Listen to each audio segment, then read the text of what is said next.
Welcome to the Startup Grind. We welcome Simon Squibb, the founder of Fluid Agency and also of Nest, which is a local incubator. Simon's got an incredible story to tell. He's got a riches to rags to riches story. We hear a lot of rags to riches stories, but his is better. It's got the ups and the downs and the ups all over again. And maybe some other downs too, and ups.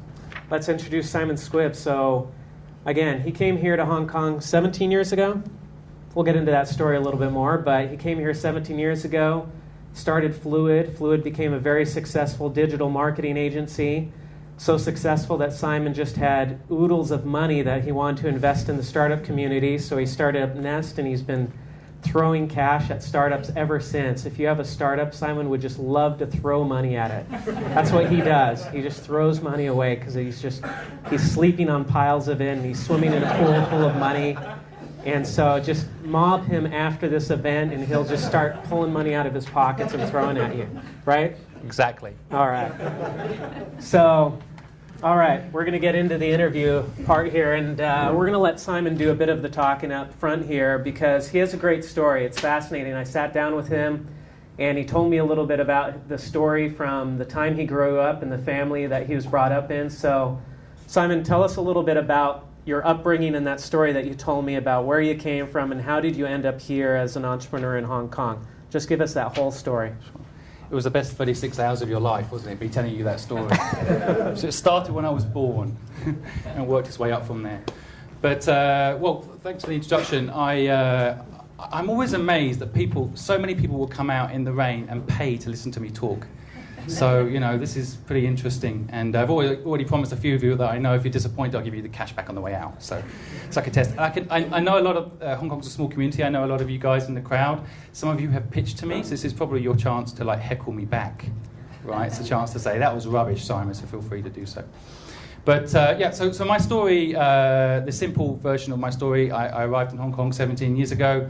I consider myself a serial entrepreneur. I have pretty much been self-employed for the last 20 years. I've been a consultant, which makes you think you're self-employed, but it's like being employed without the benefits. I've started a series of businesses that have both done well and done not so well. Personally learned more from the ones that haven't done well than the ones that have. And I basically have been through a whole cycle, as you kindly explained, where I grew up in a family that was very well off, and they lost all their money. And then I started from scratch, I guess, and started a series of businesses, some that went really well, and then, as I said, some that didn't. And I ended up in Hong Kong somehow, and as you mentioned, started Fluid. And then the rest, as they say, is history. Most of my life up to the time of arriving in Hong Kong is quite well documented. Tell us a little bit more about your family and your upbringing. If you want to go into what happened to your father, those details. Your family was in real estate, right? Yeah, sure. Well, actually, maybe I can start with a story where I personally noticed the concept of scale. And I think this is very important in my opinion. I guess my job today is to try and share some knowledge and give you something, maybe at least one thing you didn't already know to help you in your businesses and help you achieve your goals and dreams. And I look back at my life, I think I actually started learning about the concept of how to scale a business and what that really meant, probably at the age of around 14. When I worked, my parents made me, because they were both entrepreneurs, made me get a job. And like all good parents, they got the job for me. And basically, they got me a really glamorous job in a butcher's shop. I know I've come a long way, right? But they got me a job in a butcher's shop, which I really learned quite a lot from when I look back. At the time, of course, you're 13 years old, you're 14 years old. The last thing you want to do is get up at 6 a.m. on a Saturday morning and ride my bike. I lived in Cambridge at the time, in the freezing cold, to go and serve meat all day to people and clean the floors and do all those horrible things. But, it wasn't a glamorous job either, so when I was trying to impress the girls, where do you work? Butcher's shop. Didn't really do it. Anyway, survived it somehow, and I learned a hell of a lot working there. The business was in the early, the late 80s, early 90s, and at that time in the UK, there was a revolution going on around the supermarket brands. And Tesco's and Sainsbury's and all these big brands were changing. And one of the things that they discovered was that if they opened up mega stores, they could create a shopping experience. And so when I started in the butcher shop, it's a family-run butcher shop in Cambridge, the owner of the butcher shop had a very personal relationship with all the customers and had a really close dealings with all his suppliers. And when these big supermarkets opened up, I can remember when Tesco's opened up in Cambridge, customers are very loyal to me, they won't go anywhere. I've been serving these customers for years, why would they leave? And then a few months went by and he was losing customers, and then he would say, my product's better than these big supermarkets. Why are people going there? I just don't understand it. And slowly but surely, in the 2 years that I worked in this butcher shop, his business slowly went down and down and down until basically it closed. And it taught me a lesson around disruptive innovation and taught me a lesson around this concept of scale. And brands like Tesco's and Sainsbury's, they had realised that they built massive stores, bought mass amounts of product, they could get cheaper price, and they could also then bring in customers, and all these small businesses, as we all know, in places like the UK, got completely wiped out. So as a youngster, I watched that happen, and despite my boss's sincere approach to customers, which you'd think would win out, relationships should win out, right? And his ability to pick quality product should win out. The scale and size of these supermarkets completely disrupted him. So as a youngster, I actually absorbed a lot of that and learned that you've got to scale. If you don't, you will get squashed. If you don't think big, then you will lose out. Maybe a quick story that make me look really stupid, which will be videoed and everyone forever will be able to laugh at me, is the story. I also learned some things around don't ever sell what you haven't got. An example of that is we used to get a bonus, a £5 bonus if we managed in this butcher shop to clear all the stock. So I learned a lot about incentives. As a 14-year-old, £5 is a lot of money. That will buy you some nice hair gel. And so, which was important back in those days. And so we always tried to clear the stock. And coming to the end of the day on this particular Saturday, and we were pretty much down to our last few items in the butcher shop. So I'm thinking, great, I'm going to get my £5 bonus for clearing the stock. And in this butcher shop, it was old counters, but we used to keep all the product underneath the counter. It wasn't actually displayed. And the last customer of the day came in, and the customer said, I'd like to buy a chicken. So it was glamorous products we were selling, of course, in the butcher's shop, like chickens. And I thought to myself in my mind, that's brilliant. I've got one chicken left, so I'm going to be able to get rid of this chicken and make my £5 bonus. So I took the chicken out from underneath the counter and put it on the scales, and it was about 3 kilos. And the lady said, I was looking for a bigger chicken, more like 4 kilos. So in my 14-year-old mind, remember I'm 14 years old and I know nothing, although I think I know everything, I know nothing. I take that chicken, and I think, okay, so she wants a 4-kilo chicken in my mind. So I take it and I put it under the counter again, and then I take out the same chicken and put it back on the counter, but this time I hold my finger on the scales. And this time, the chicken is 4 kilos. So I'm thinking, she's going to buy it, I'm going to clear the stock. And the lady said, oh, wonderful, great, I'll have it. And I thought to myself, great, I've sold it. She said, in fact, I'll have them both.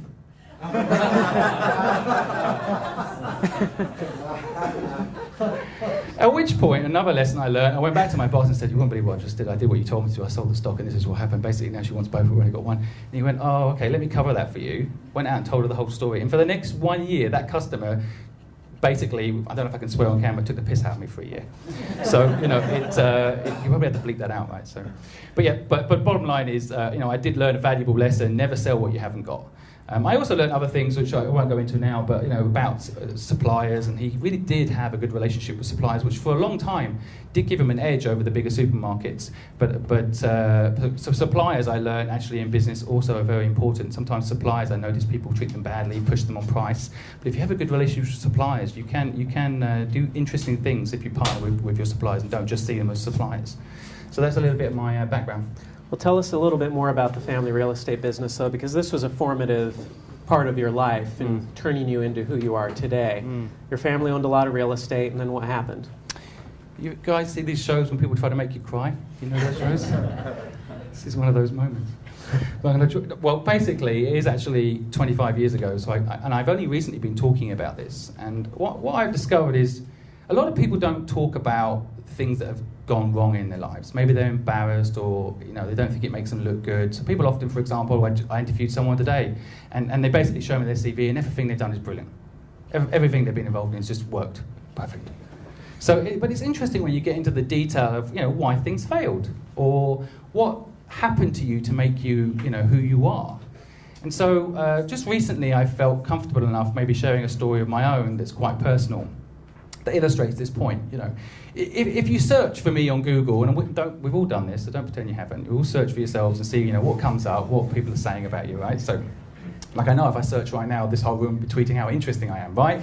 So we all cultivate our image, and we all protect it because it's important to us what people think of us, right?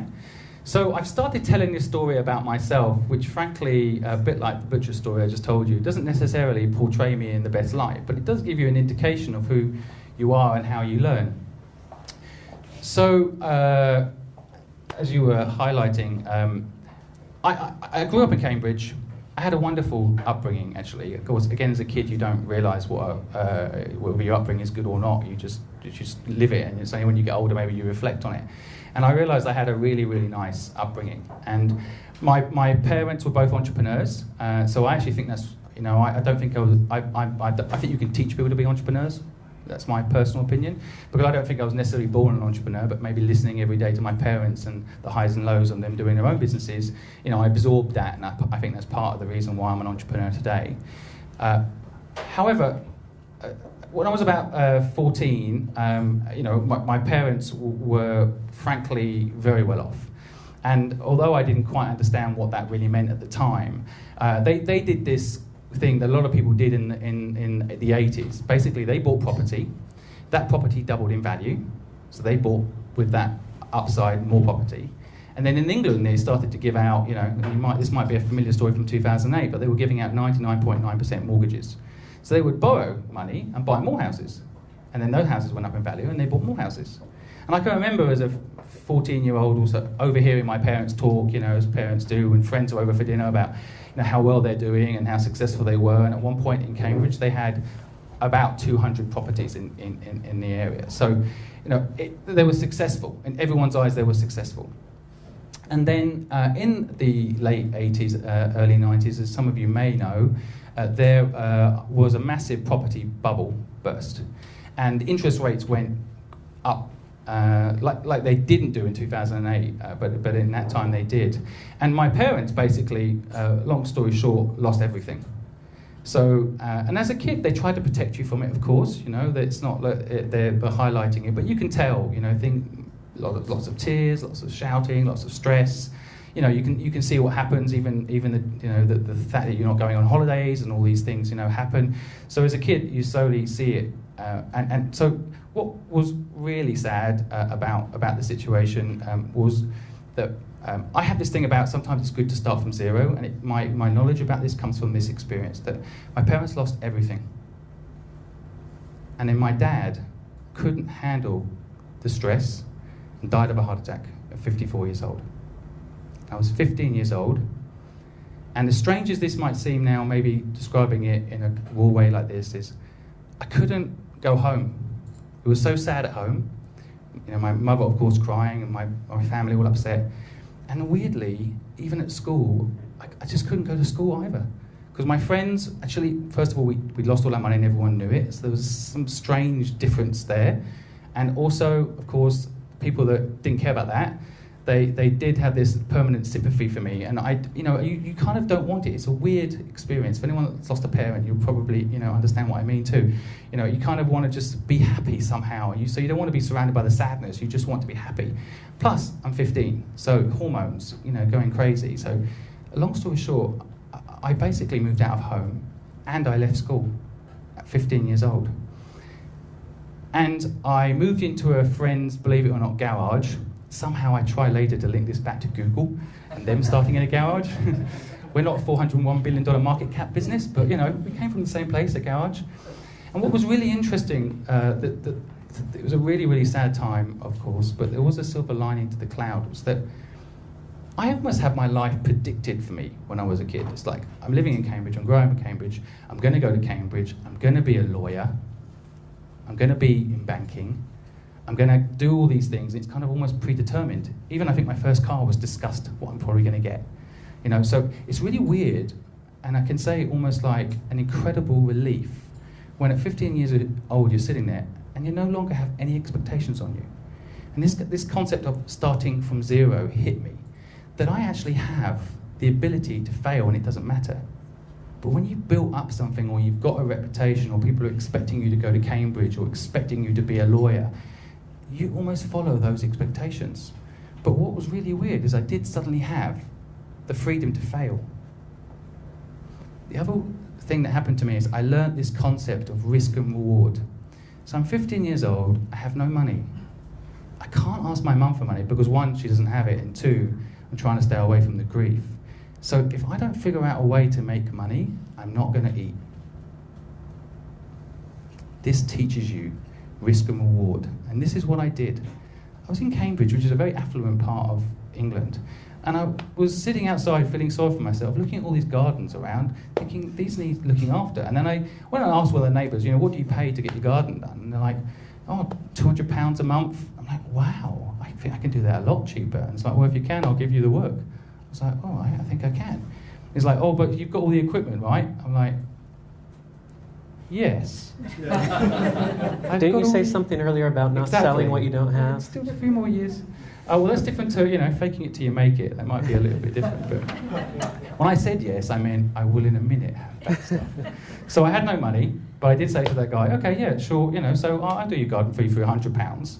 And then thinking, okay, so I went and knocked on doors, and next house said, you like me to take care of your garden? And they said no, and I was like, why? And they're like, do it themselves. And I went to the next house and said, I'll do your garden for you. How much do you charge? I said £100, and they said sure. And I went to the next house and said, I'll do your garden for you. How much do you charge? I said £150, and they still said yes. I said, I'll do it for £150, but don't tell your neighbour. And slowly went, and by the end of the day, I had enough orders that I could actually afford to go and buy the lawnmower that I needed to do the work. So that's what I did. I went and bought the lawnmower, and I started cutting the grass, and you'll notice these hands have never done a hard day's work in their lives. I thought, shit, this is hard work.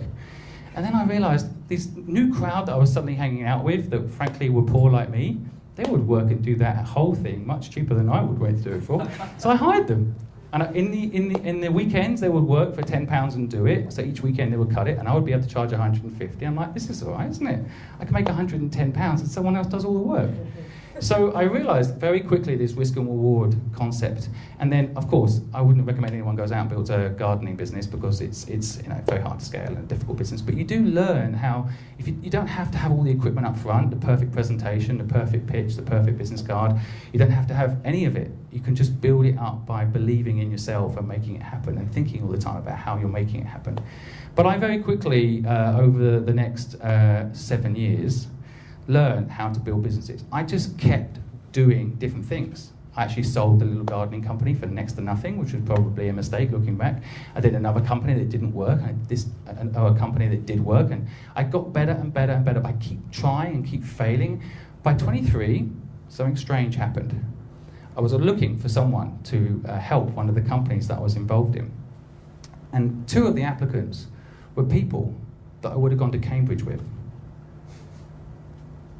They applied for the job, and when I interviewed them, what struck me was they were begging me for the job, and I thought to myself, that could have been me.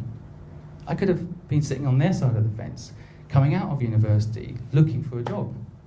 And instead, I'm hiring these people and making decisions whether or not I'm going to hire them. And so it really did teach me quite a lot, that whole experience, and it is a story that only recently I've been talking about because it's, of course, personal. But I think by sharing the story, it does make people think sometimes you've got to act like you've got nothing to lose. And I actually did have nothing to lose at that point, but I did pick up the trait that you've got to act like you've got nothing to lose. And actually, if I am trying to, hopefully not rambling on too much here, but one thing I learned now when I'm studying, and I have studied very carefully, how companies scale. If you look back at businesses like Google, who did start from a garage, there was an argument they had nothing to lose, right? So they can go and do these things and start Google and act like they've got nothing to lose because they've actually got nothing to lose. But if you look later in their business, and at Nest we have people from Google on our board and advise the startups that we invest in, and you'll notice that this company is still exactly the same. So for example, what I mean by this is Google are trying to help cars and that system of cars drive themselves. What has that got to do with search? Can you imagine? This company is a $401 billion market cap. I was just looking, this is like HSBC plus Bank of America combined, still isn't the value of Google. Can you imagine compliance sitting there saying, so what are we going to do? We're going to go and help make cars drive themselves. And the guys will be like, well, what's that got to do with search? And what if that car actually hits someone and then we're going to lose billions? And it just doesn't make any sense. Let's just stick to search. But they continue to innovate and they do it anyway. Whereas you look at businesses like Yellow Pages, if anyone still knows what that is, these businesses will not innovate. They don't take risks. They've got a core business. It's a yellow book. It goes under everybody's phones in the 90s, and they're not going to take any risks. Where does it end up? In the bin. And I learned that concept very young. That's a great story. Thank you for sharing that. So now, after the gardening business and everything, you set a goal. You had a goal to, what was it, by 25, was it? Tell us about your goal. To dominate the world. Be a James Bond villain. Yeah, no. Yeah, now that's an ambition.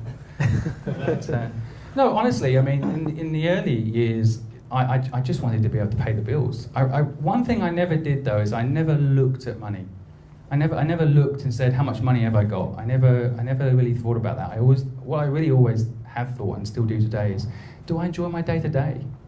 That's the most important thing to me, not the bank balance. And while on the subject, Nest, of course, we invest in businesses. But the truth is, without great entrepreneurs to invest in, we have no business. So I always look at it that we're in it together, and money itself is not enough. I think it's just a tool to get where the businesses need to go. But yeah, my ambition is really now to be a part of creating innovation. I really want to disrupt banking. I really want to change the mindset in Hong Kong. This is a personal ambition. This city, I think Silicon Valley is a mindset, not a place. It's someone else's quote, which I'm stealing, but I completely believe it's true. And I believe Hong Kong has all the traits to be a very powerful base to create innovation that changes the world for better, so social enterprise approach, as well as, frankly, disrupting this comfortable lifestyle that everyone here has got so used to. You can get a job, low unemployment, it's easy to get a job, jump from job to job, who cares? But what about working on something that really means something to you? This is a personal mission for me now. And having started a business in Hong Kong 15 years ago when I started Fluid, there's absolutely no true support back then for local brands trying to go global. And I was always frustrated at that. There's lots of organizations that help foreign companies come to Hong Kong, and lots of support for that. But what about helping local brands and local entrepreneurs create businesses that go global?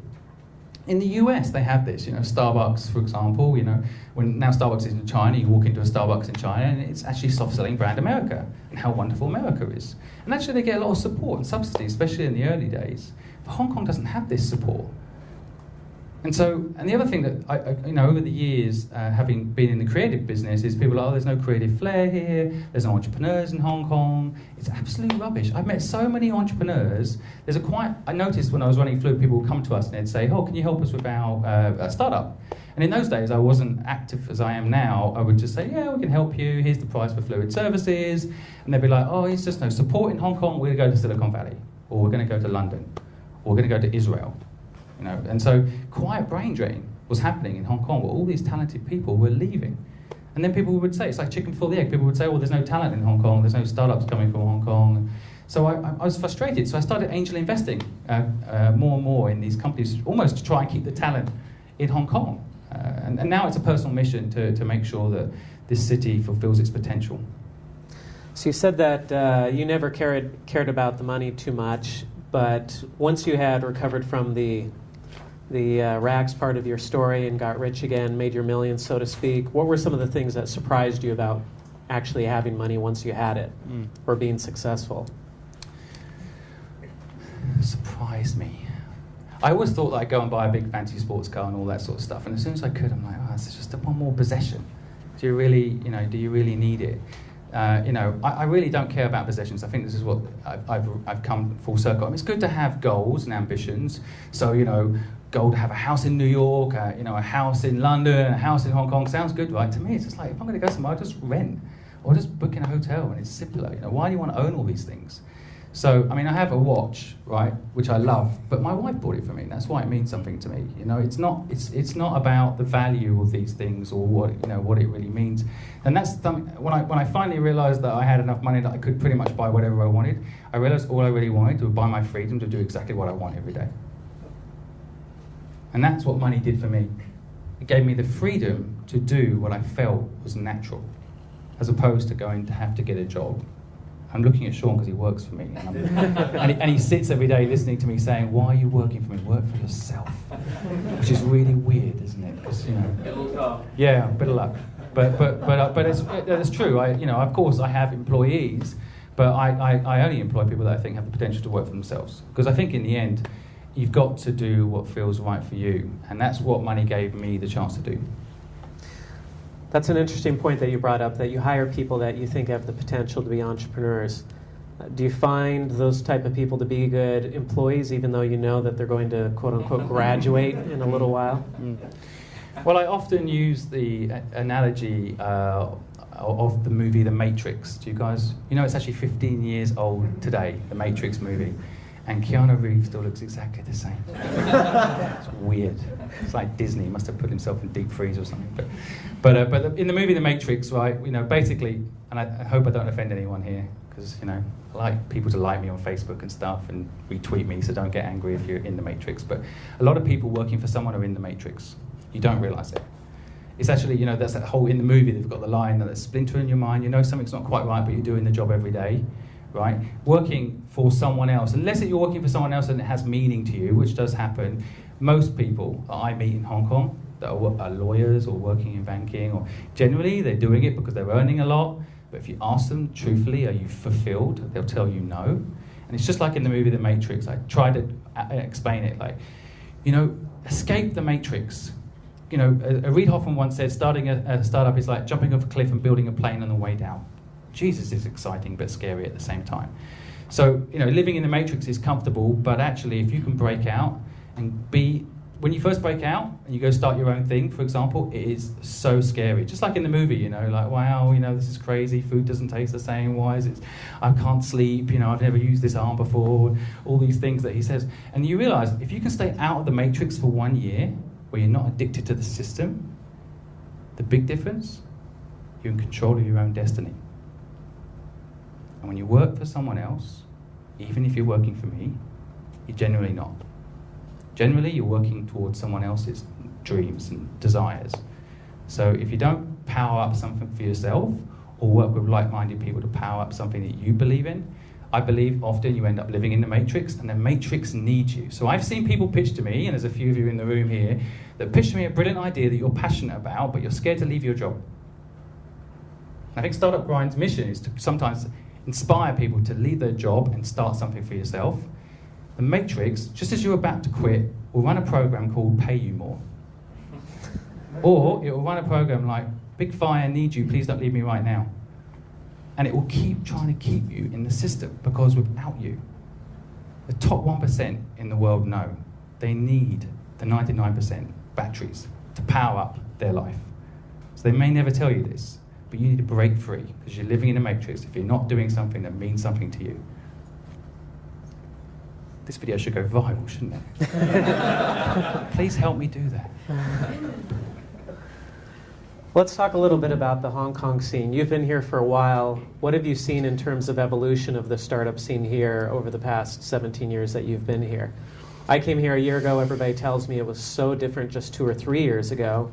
You've been here a lot longer than that. What's the history of the startup scene here from your perspective? Well, when I started Fluid, it's interesting when you say you're an entrepreneur. People basically think you can't get a job.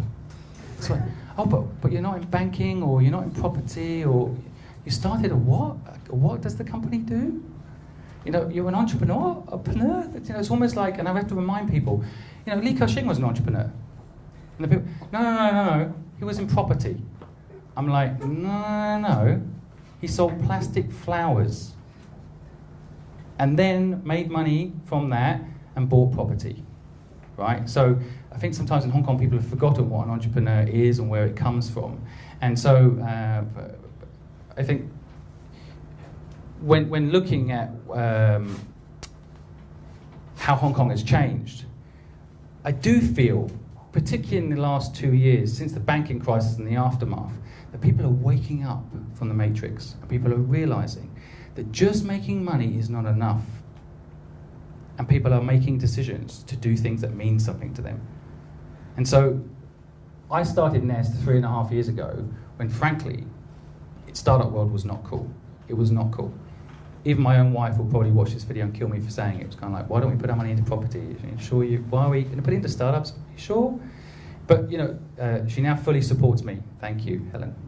But really, it wasn't cool. And all these stories recently about how well Twitter have done and LinkedIn have done, and all these wonderful $19 billion sales and $1.2 billion Instagram to Facebook deals of all. Now people are aware of it and it's cool. But 3.5 years ago, it was not cool. And so, but I have seen, maybe since you arrived, in particular, huge growth in, for example, co-working space, like the beautiful space we're in today. There's a huge growth where now people can't say, well, it's really expensive real estate in Hong Kong, so I can't start my own business. Absolute bullshit now. It's reasonable. You go to Silicon Valley, frankly, it's really expensive. So people say, oh, I can't raise money for my startup, in Hong Kong. I'm like, well, you've got a crap idea probably, because honestly, in this town, raising money is not a problem. If you've got a good idea, money will always follow. So, I'm devaluing my own value proposition by saying that, but it's true. If you've got a good idea, people will be chasing you for that idea. I mean, I am. If I don't deploy capital, I can't justify to my wife that I'm doing anything every day, because then I can't make a return. So I need to justify I'm doing something every day. So I need entrepreneurs, and therefore, I actually probably need you more than you need me. Although you think you might need me because I'm going to put capital in and all these other things. But basically, to answer your question, in the last 12 months in particular, I feel like, like in the movie, maybe it's the Matrix Reloaded, people are starting to realize, and they're waking up by the droves and saying, you know what, I want to do something for myself, I want to do a social enterprise, I want to make a difference, I want to do something fun. I'm looking at you because you're doing a brilliant fun startup. So there's lots of that type of attitude now in Hong Kong, which is exciting. And I'm seeing a lot of people, I recently did a talk for HSBC Private Bank and met all these people that, second generation making, getting all the money from their parents. And instead of thinking about reapplying that money into property, they're saying, hey, maybe I should invest in, startups. Maybe I should help, there's a startup I'm looking at the moment, it's amazing medical devices that will allow people in Africa to get access to medical treatments that they can otherwise not get. I'm looking at startups that are out of Hong Kong that are doing education programs, again, for developing countries that can't afford to build schools. Can really make a difference with this money. And, beautiful thing, you can also make wonderful returns. So I see a whole new generation now coming through. I like to think I'm one of them, but there's people, frankly, with a lot more money than me that if they add to the system, especially in Hong Kong, everyone in this room might be looking for funding, you all get it, no problem if you've got a good idea. So what is it that you can see from your perspective when somebody comes and asks you for money, they're pitching you an idea, what is it that you see clearly from your side of the table that they don't get that you would want to pass on to them? Well, what were some of our experiences? So sometimes, my opinion might not necessarily be right, so take what I say with a pinch of salt. Just, everyone's got an opinion. But my opinion is, and this might sound strange coming from someone, as an investor side, is that if someone comes to me and this has happened, they're like, this is the business, and we've copied it from the US. For me, that's a big no-no. What's the point of just copying someone else? First of all, suddenly the whole of the US is probably out as a growth market, so it puts me off. So that's one thing. The other thing that, frankly, you might be surprised to hear is people come to us and they say, this is a business, it's going to make millions. And actually, even if it could make millions, that's not what we want to hear.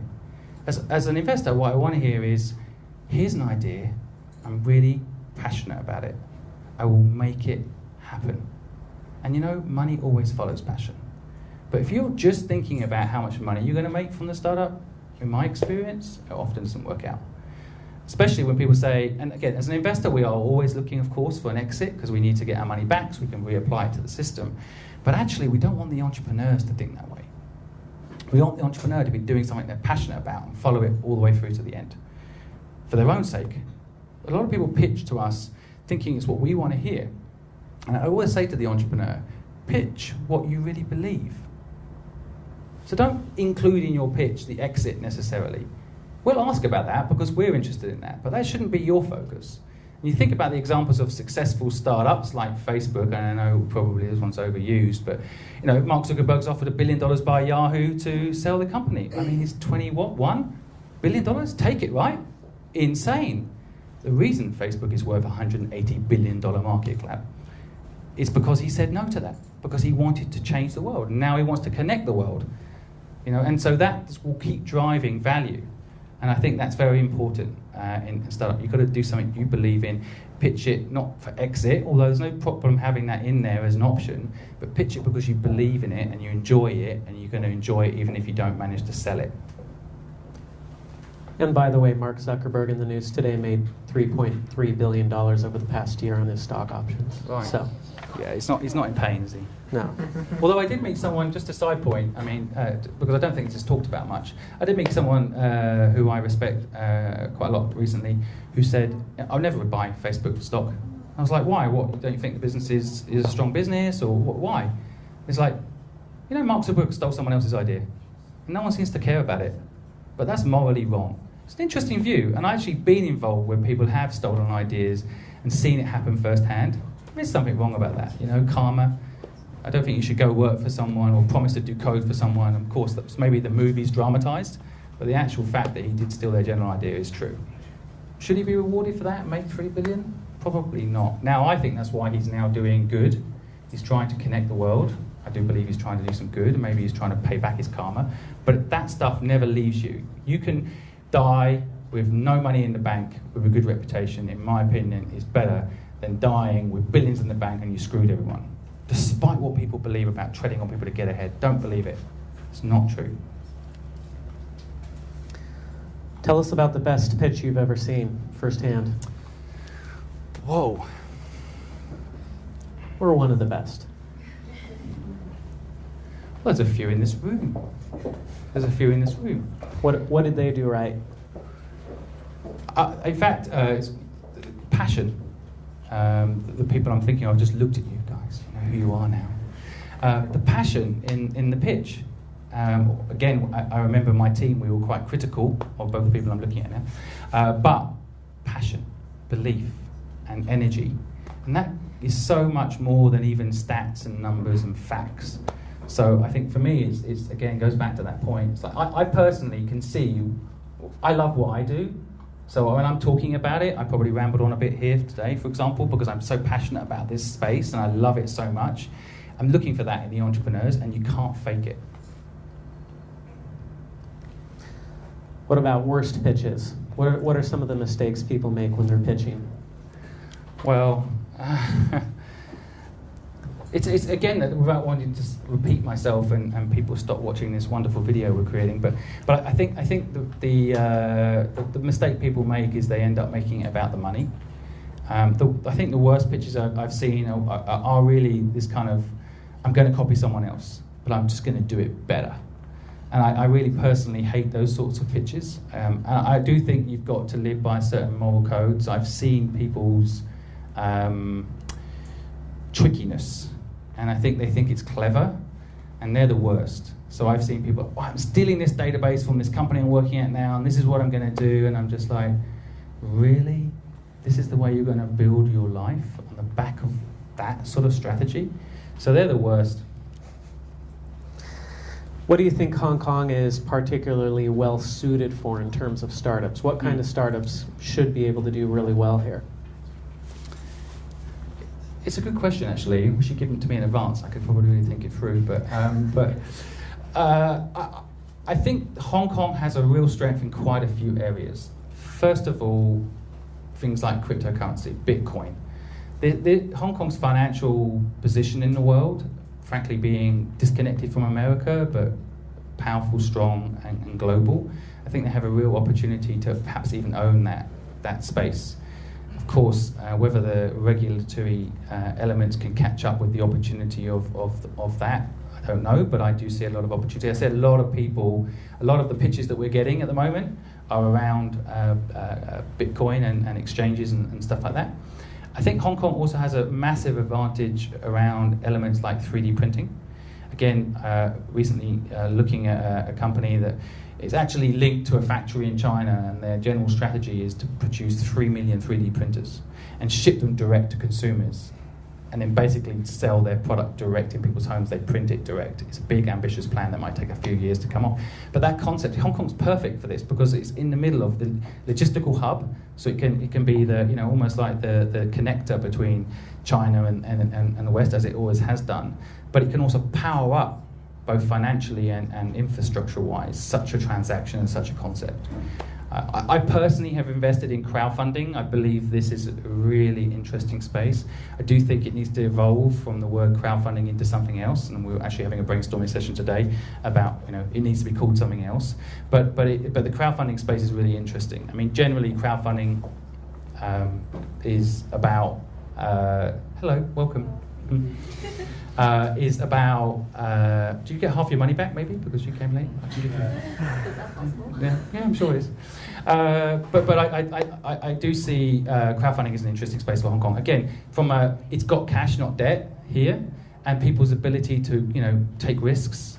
Think about people, you know, who bought into Lehman's. They got all their money back. Can you believe it? I mean, why wouldn't you bet on these things if you can bet it doesn't work and you get all your money back? It's mental, isn't it? But Hong Kong has a very interesting gambling nature. And I do think that crowdfunding could be quite interesting. So 3D printing, crowdfunding, cryptocurrency. I'm investing a lot at Nest in database-related businesses. Again, the organizational skill of people here is tremendous. The work ethic is impressive. I mean, if you finish at 6:30, like you guys might have finished to come here today, it's like a half day. I mean, honestly, I feel like when I left the office today, it was like a half day. Now I'm coming here and talking, so hopefully, you know, I'll be here till late. But you know, it feels, and that's a culture that I don't think many other parts of the world have. I mean, having opened up offices in London and even New York, New York's a hard-working city, but, you know, 6 o'clock, that's it. Whereas here, people just keep going. And I think equally, the structural organizational side lends itself quite well to things like big data. So I think Hong Kong has an advantage in those areas for lots of reasons. The other thing is just finally, I think what I've been surprised in the last 3.5 years is the multicultural teams.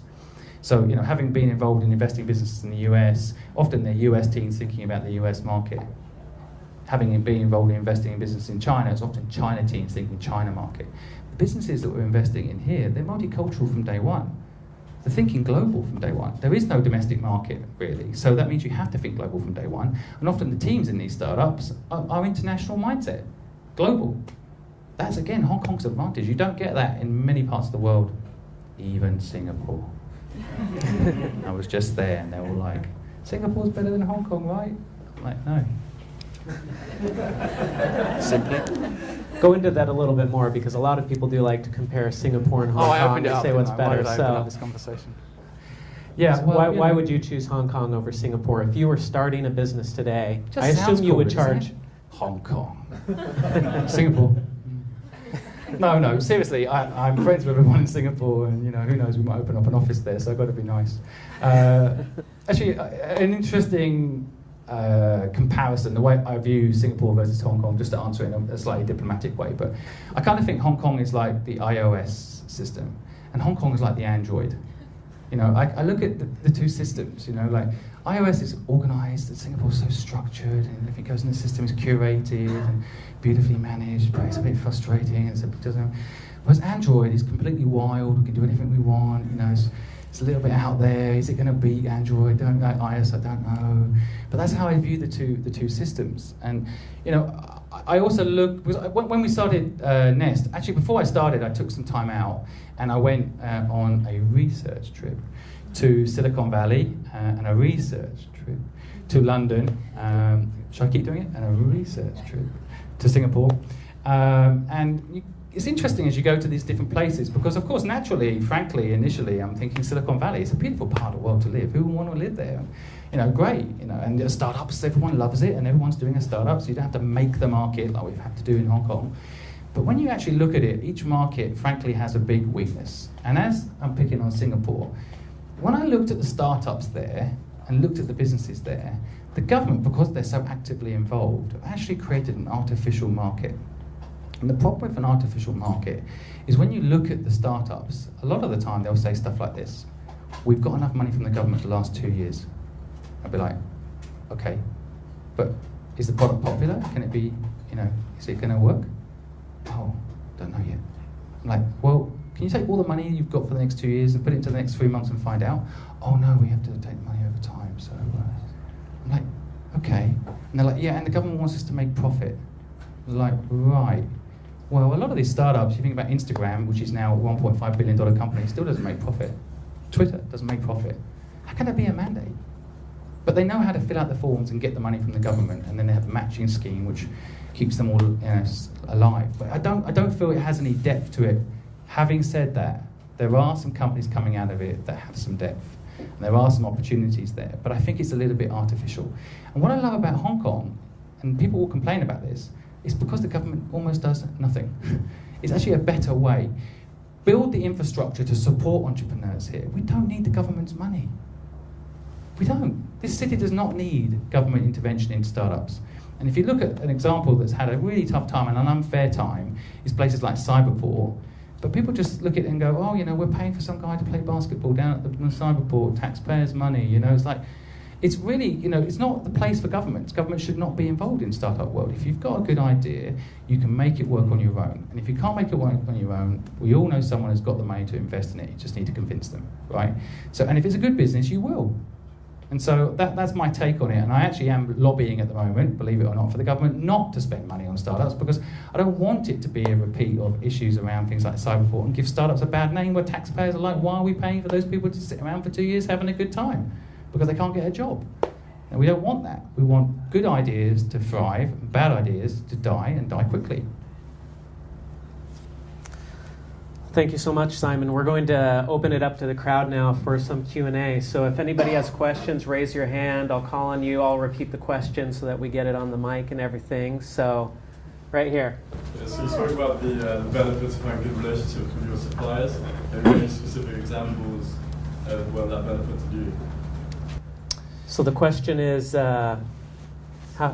Cultivating the relationships with suppliers in the long term, is that worked out? How has cultivating relationships with suppliers worked out for you in the long term? Really well.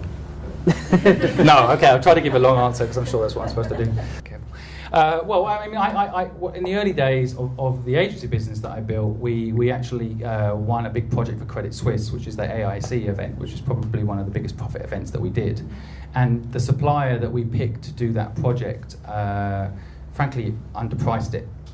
And then when we came to do the job, of course, we followed their pricing and therefore probably also underpriced it, but that's what made us win the work, right? But when it came to executing it, we all realised it was a lot more money to do it. So I actually paid the supplier extra and took the hit myself. And over the years, that supplier never forgot that. And every time we did a project, and if I underpriced it or overpriced it, they would always come along and help and match it. And over the years, that back and forth respect and understanding of each other's learning curve and mistakes made us stronger, to the point where I actually invited the supplier to my wedding, and I wasn't expecting him to come, and they did. So they got a free meal out of me as well, so it's all good. Free buffet, anyway. Yes, Ilya. Just okay. Question is, you said every place has some weaknesses, right? Every place. Weaknesses. Every place has a weakness. Yeah, it sounds like the beginning of a poem. I pop up here in Hong Kong kind of randomly, and I like the place, and on the early stage of my own business here. And I go into Research Street to Silicon Valley, and I have some, impression. But I'm curious what kind of, weaknesses you see in Silicon Valley right now. So what are the weaknesses in Silicon Valley right now? Okay, if we work our way through the country, slowly I'm going to get blocked from everywhere. So, and I'm only going to be allowed in Hong Kong. So, and well, I mean, Silicon Valley is an amazing place. It's very inspirational. I go there every year, and it's not just for research now. I actually like going there. And it's inspirational. You sit, in Starbucks, and you listen to some guy next to, I've got an app, it's going to be worth $1 billion, and I need $5 million US, and the guy says, yeah, I'll give you $1 million US, you like. Wow, negotiate at least, it's very inspirational. But I think, again, there are so many failures. I think these things aren't highlighted. And I think a lot of people romanticize the whole concept of Silicon Valley. You go there, it's tough. You try to raise money, it's tough. There's no such thing as, hi, I've got an idea, give me money, all right, there you go, Silicon Valley. It's so simple because they understand startup world. Absolutely not. In fact, it's harder. People, there's so much opportunity for investors that you get more no's than yes than you probably would here. Because there's less. Although it's growing fast here, it's really changing fast here, but there's less opportunity here. So often, you can say, maybe, an average idea here would get funding. An average idea there will not get funding.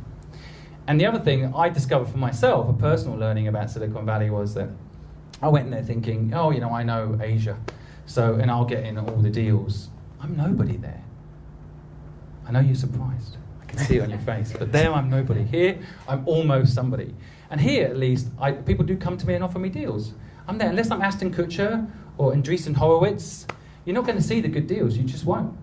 And equally, unless you've got a fantastic idea that is going to scale infinitely, it is actually really hard to get funding, and it's really expensive, and it's really competitive, and it's a tough place. Plus, the US system, high taxes, somewhat violent. Sometimes compared to Hong Kong. So it's tough. It's just a perception that part of the world is easier to start a startup. It's just a perception, it's not true. So you believe it's easier to start a startup in Hong Kong? I don't think it's easy to do a startup full stop. It's just not. So, it's the hardest thing you'll ever do, especially if you build it from scratch. But I think for certain businesses, here is a better place to do it from. And certainly right now, I think it's quite an exciting place to do it from. But I think, frankly, doing a startup anywhere in the world is probably an exciting thing for me. I love being involved in it. But I do think Hong Kong has an advantage in certain sectors. Okay, thank you. Matt?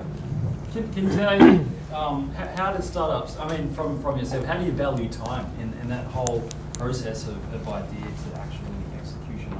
Do you encourage people to take time and cultivate some idea or just run full steam ahead of it? You're a friend, Matt, so I have to be nice to you and answer this at full. So let me repeat the question. So within the startup process from idea to execution, how do you value your time? It's a really good question. And I don't just say that because you're a friend. It's a really good question. It's a difficult one to actually be clear on. I think a lot of the businesses that I've invested in, we really like working with the entrepreneur. This is an important thing for the entrepreneur, for you guys in the audience to also think about. Whoever you pick to be your partner or investor, you've got to work with them every single day. So it's got to be enjoyable, it's got to be fun, you've got to connect. So when you, to the time question, certainly in the early days when I was doing angel investing, time was never in my mind. I'll spend all day with the entrepreneur and not even think about it. But as I'm scaling up my business, I do have to think about this because there's only so many companies you can give attention to. There's only so many entrepreneurs that you can actually look after and help. So I've built a team now. I've got a team of 5. We all have different skills, and at different stages in the startup's life cycle, they get exposure to each of those individual people. So that allows me to scale my business. But time is a difficult one to work out exactly what it's worth. We all think we're worth a fortune. It's very hard to put a timeline on how much am I worth, how much are you worth, how much are even suppliers worth. So I think bottom line is if you're passionate about the product and that you like working with the people, you and I, Matt, we've hung out all day Sunday and I've not charged you $1, right? I've not even got equity in your startup yet, right? So it really is about that. It's about relationship. And so that's my view on time. You don't even notice it's gone by. I've been here 16 years. It feels like 16 minutes. I don't know about the rest of you, but just enjoying it. It's like 16 years. No, I'm still 24. What? I'm going to be 40 in a week. Really? No. Time goes by if you're enjoying yourself, right? So I think that's basically my answer to your time question. Yes. So you mentioned how valuable it is having a great idea and something that you're passionate about. What kind of things are there, if any, practical things that as a startup you can do, things you can spend your time on, and things you can really work on? So the question is, what are some of the practical things that you can do as a startup or as an entrepreneur to? Yeah, I mean to develop, to make yourself attractive to investors. To make yourself attractive to an investor. Okay. Well, I kind of think it's linked to the time question, by the way.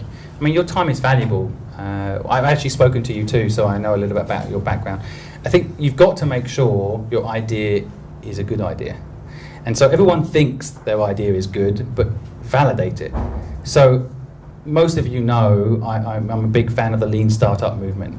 And I think this process, this minimum viable product, this ask a client, build, measure, learn, is a very important process. It's a modern day process everyone should apply to their business. And you need to go and make sure, not whether I as an investor think it's a good idea, or whether you personally like the idea, but whether or not it will actually work. Will customers upload their pictures to your photo concept, And then in the question of Instagram, the answer is yes.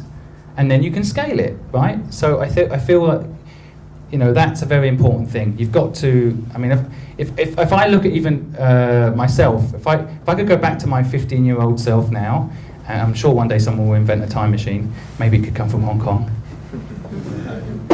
I'd go back to myself at 15 and I would say, think as big as you can think, really the biggest idea you could possibly come up with, and try to make it happen. But before you go and spend 10 years doing it, make sure you validate it that it's really useful. So ask customers if they will buy it, how much would they pay? Follow that lean startup method. And then you can validate that it's not just your opinion or your investors that have said yes, or your mum that agreed to put some money into your company, but you've actually got a customer who's saying they will pay for it once it got to a certain stage, for example.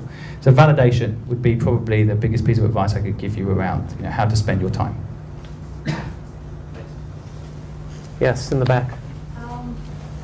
If you have an idea and once you think it's a new idea, and when you go and research sort of online about similar things, and you realize that in other countries or other cities in the world, they have something similar who have startup in their own city. Is it a bad thing to create something like that, or does it tell you that it's something good because there are other people doing something like that? And my second part of that is, will there be a possibility for you to scale it globally, and how would that benefit from the existing interest from the other cities, or would it sort of split out negatively? So the question is, you have a great idea, you get ready to start your startup, and then you realize somebody else is already doing it. Should you quit, or should you keep on doing it, or what can you do? It's a really good question. And there is a distinction between you have an idea that you're really passionate about, and then you find out someone else is doing it. I still think you should do it, by the way. That's not copying. That's not necessarily copying. That's an idea you have. And I've personally been involved in that too. I mean, I started a business 15 years ago called Coaster Ads, which was ads on coasters, which we made a lot of money from. But someone else, actually, once I had the idea, and like, this is brilliant, I can't believe no one owns coasterads.com. And then when I went and looked and noticed someone in the US was already doing it. But I didn't feel like I was copying, because I had the idea originally myself and then implemented it. So, to answer your question, just to make sure there's a distinction between what I was saying earlier and the point that you're making. The other thing that's really interesting, I mean, again, people pitch to us sometimes and they say, oh, we've got an idea and we've got no competition. And I'm like, might be a reason. No competition. No one. I'm like, it might be because it's a crap idea. Competition is a great thing. I mean, when I started the agency business, which, by the way, is an interesting model in its own, but thousands of companies are doing it. So we just did it better. And so I actually think competition can be a really good way of motivating you to improve your product. If you look at what's happening in tech right now, of course, around social media and Facebook buying all these businesses, is because these businesses are out innovating, even Facebook, right? They're coming up with ideas and reiterating social media, which is changing the landscape. So I think competition is very important. You've got to have it. you've got to try and identify what it's doing that's different from you, or maybe where you can learn from your competition. The only advice I would say in the end is don't look at the competition too much. Just focus on what drives you every day, and if it's users or making customers happy or enjoying what you do. That's gonna don't spend too long on other people's websites that maybe are competing with you, for example, would be my advice. We could also point out that a lot of the big companies we've talked about and companies that have been sold for billions lately were not the first ones to release what they're doing. Yeah, in fact, the early adopter, the early market mover often isn't the winner. An example of that is like Friendster, right? And then MySpace. They had the users, should have won, right? Facebook. Actually, even now, people say Facebook could soon be outmaneuvered. So it is not necessarily the first mover advantage. I mean, actually, in Hong Kong, Nest is one of the first investment incubating businesses. The business is helping the startups and investing in them. We are one of the first, but that doesn't mean to say we're going to be long-term the best, right? Just because we're the first doesn't mean to say we are the best long-term. I think we are right now, of course, but we have to stay alert and sharp and keep doing good things to help startups and keep improving our service and our system. And I am personally driven by my competition in my mind is Y Combinator, 500 startups, Techstars. I'm actually talking to the managing director of Techstars straight after this event today. These people are my competition, but they're also my inspiration. And actually, I also like the idea of partnering up with them. So it's an interesting mix. Again, if you go to Silicon Valley, you'll find that a lot of the angels, platforms like Nest and myself, they all work together. So if we're looking to invest in someone, they all ring each other up. I'm hoping we can create that culture here in Hong Kong too, because it's still very fragmented at the moment. We're all doing our own thing, maybe because there needs to be more deals. Everyone in this room, for example, was to quit and start a business. We could, that would be wonderful. That would create more deal flow.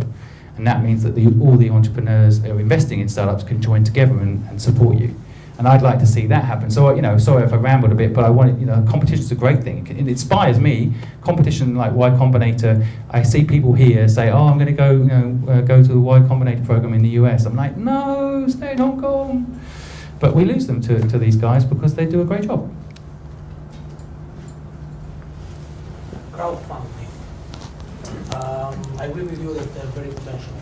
I'm analyzing a bit the situation lately, and I realized that in Hong Kong there is not too much development. What do you think about the crowdfunding platform in Hong Kong, and which is the relation between angel investment and crowdfunding platform? I mean, like, how can you cooperate or use them? So what do you think about crowdfunding in Hong Kong and the intersection of angel investing and crowdfunding here? I'm absolutely obsessed with crowdfunding. I think crowdfunding is going to disrupt people like me and banks and everyone. So I'm excited about that. I think that just the crowd here today all paying to come and listen to me. I mean, I go back to my earlier point. I'm always in awe of that. But actually, you guys, if, for example, you have great businesses, you can put them on a platform and the whole world then can back you. You don't need people like me anymore, right? And your market validation will come from that as well. Crowdfunding, in my opinion, is in the very early stages still. If you think back to, say, like I was saying earlier, Friendster, MySpace, and now Facebook, I believe crowdfunding, in my opinion, is in the Friendster stage. It's in the very early stage. I don't think it will be called crowdfunding in the future. I think this equity platform system, where basically people put in money and they get a piece of the business, and then that business is successful, they end up also benefiting, is the next stage. It could replace banking.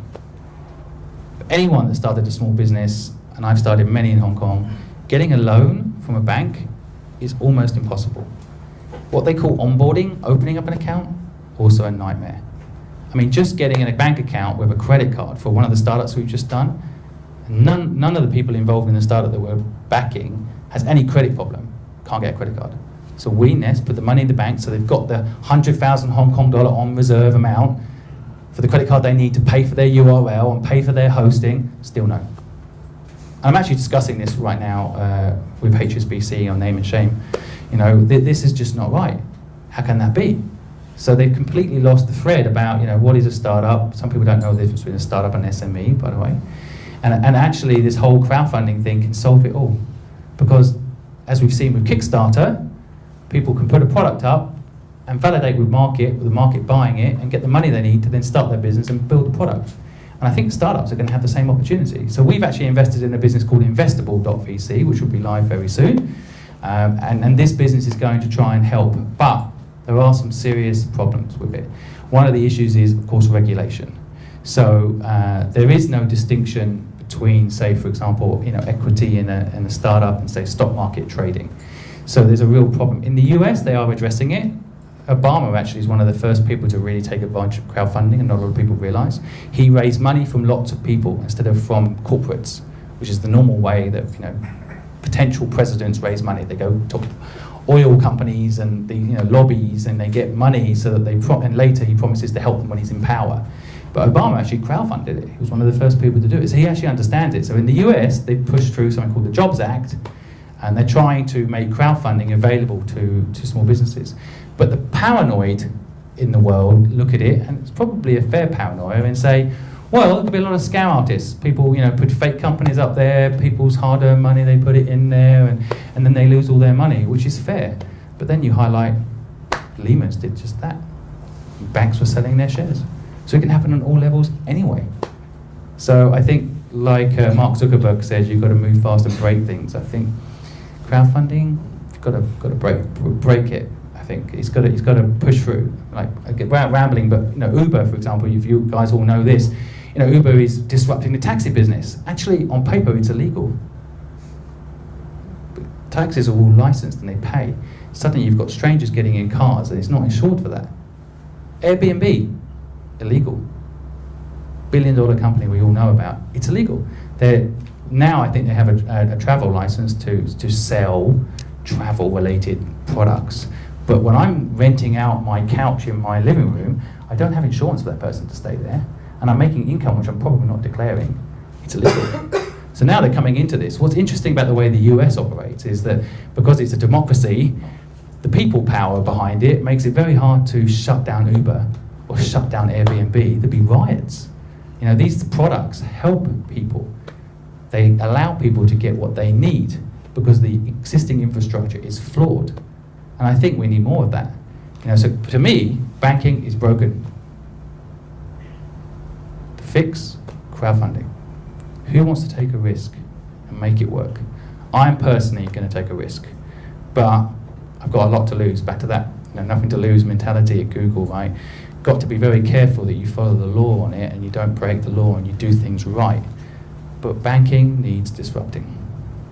There are special laws in Hong Kong that avoid that the crowdfunding is so popular like in other countries. It's a global restriction.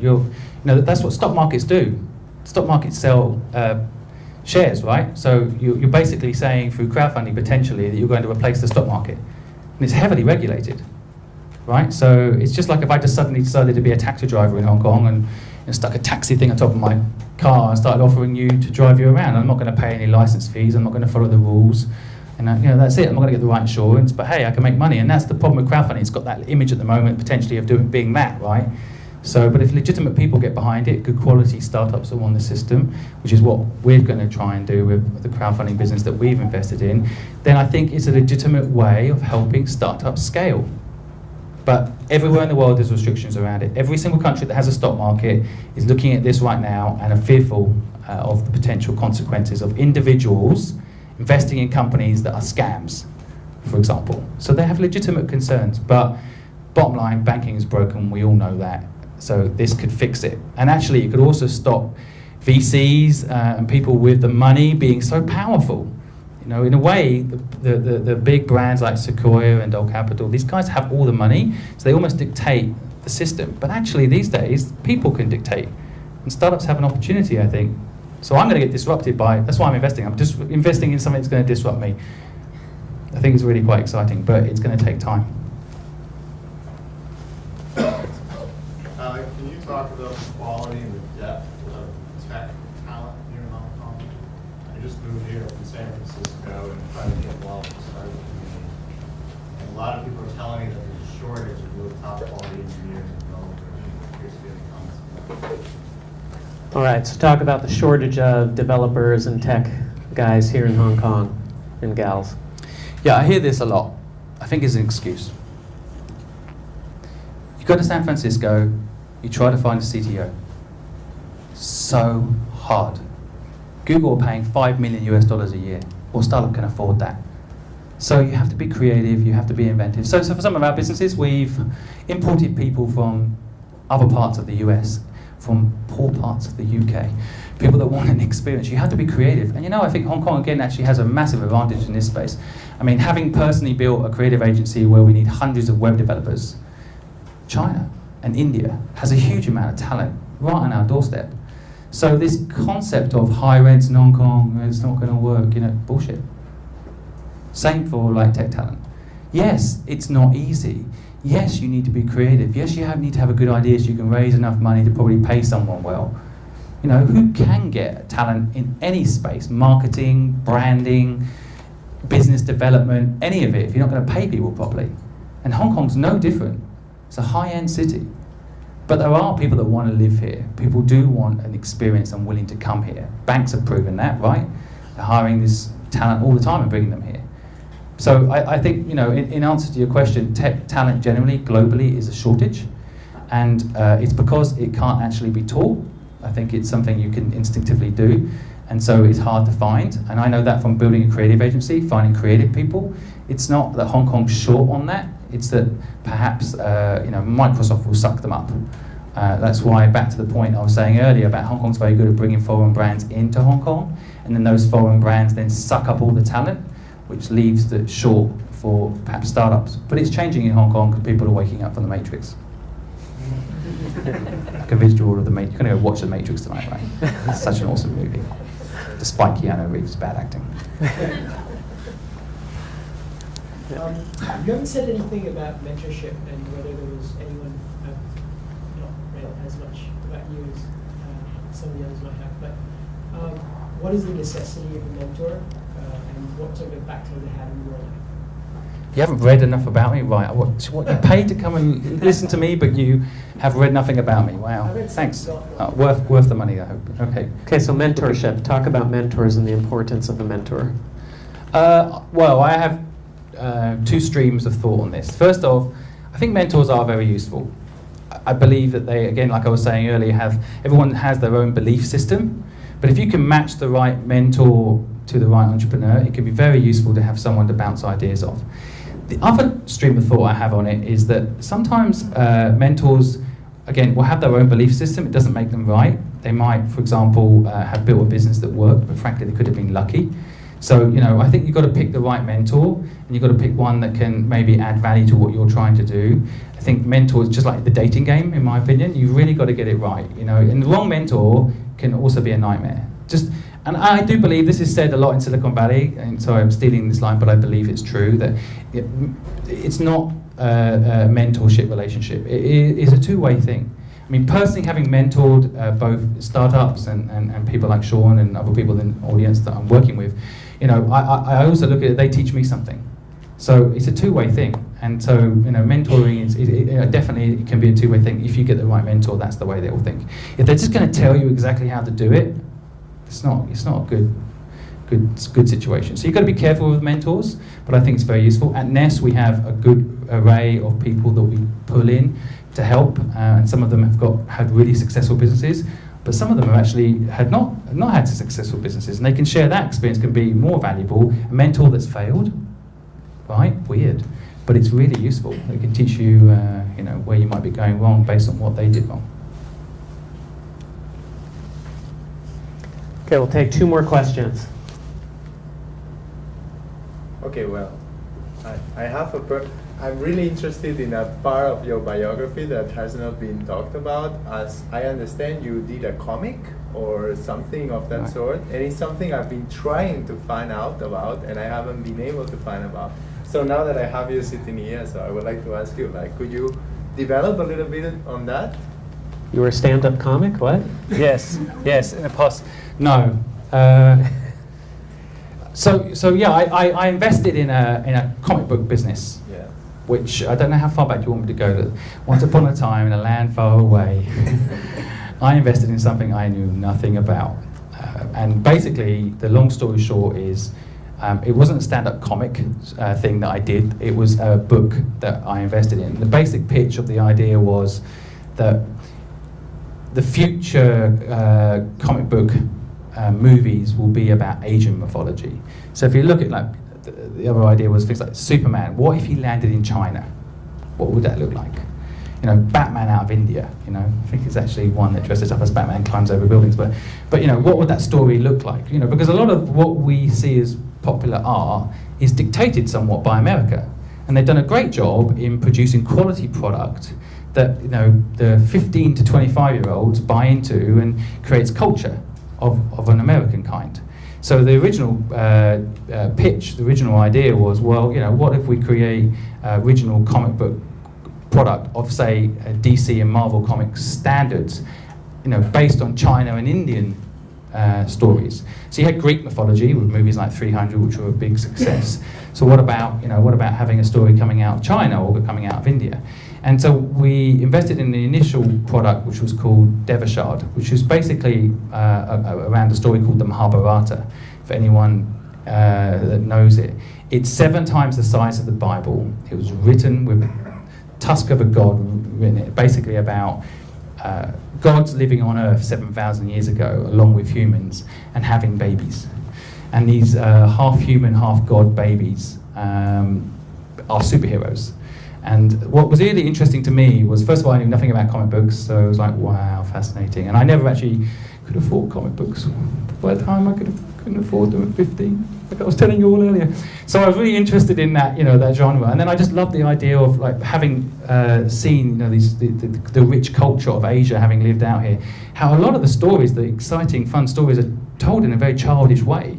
So what if you did design some of these amazing stories like the Mahabharata in a really high quality way?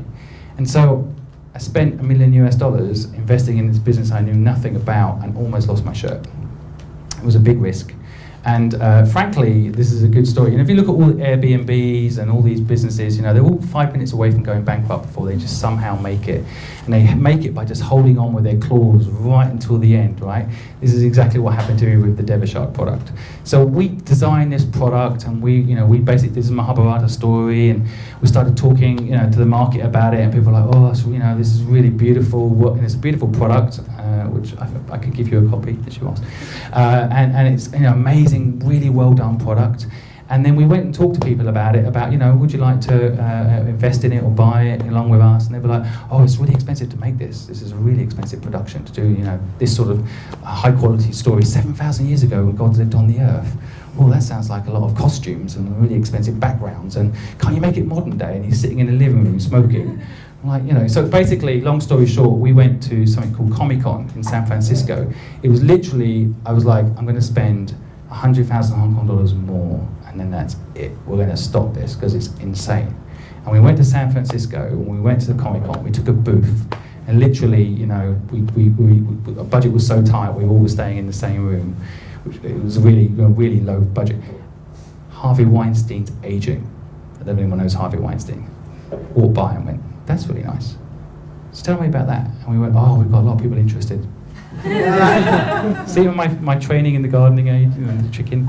Yeah, a lot of people interested. So yeah, Harvey likes it. He said, yeah, I'm sure he will. And then basically from that, we then contacted NBC Universal, who we knew Harvey Weinstein had fallen out with.